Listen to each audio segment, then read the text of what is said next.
लोकप्रिय ओडिया संगीत निर्देशक अभिजित मजुमदार को स्वास्थ्यावस्था पुणी थे बिगिड़ी जाइए। शनिवार पुणी भेंटिलेटर रखा बोली भुवनेश्वर एम्स पक्षर विवृत्ति जारी कर सूचना दी जाइए।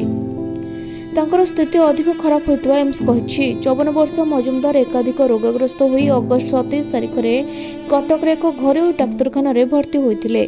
सेठारे तांकर स्वास्थ्यावस्था बिगिड़ी जाइथिबारु तांको सेठारे आईसीयू भर्ती करा जायतिला। या पर सेप्टेम्बर 4 तारिख में एम्स स्थानांतर करा जायतिला। तेबे तांकर स्नायु जनित समस्या कौनसी सुधार होई नाही। एडमिशन हेबा परठारु से अचेत अवस्था रहिछंती बोली भुवनेश्वर एम्स कर्तृपक्ष सूचना दैछंती। तेबे जांच पर यह जना पड़ी जे से ऑस्टोमेटिक डेमिलेशन सिंड्रोम नामक एक स्नायु जनित रोग रे पीड़ित अछंती। निमोनिया सहित तांकर फुसफुस रे संक्रमण होइछि। रक्त रे संक्रमण और पुराना किडनी रोग सह विटामिन डी और फॉलिक एसिड भली पोषक तत्वर अभाव रहिछि बोली जना पड़िछि। गत 25 सेप्टेम्बर रे तांको मेडिकल आईसीयू रु मेडिसिन वार्ड को अणा जायतिला, किंतु गत शनिवार स्वास्थ्य बिगड़बार पुणी थे आईसीयू रे भर्ती करा जायछि।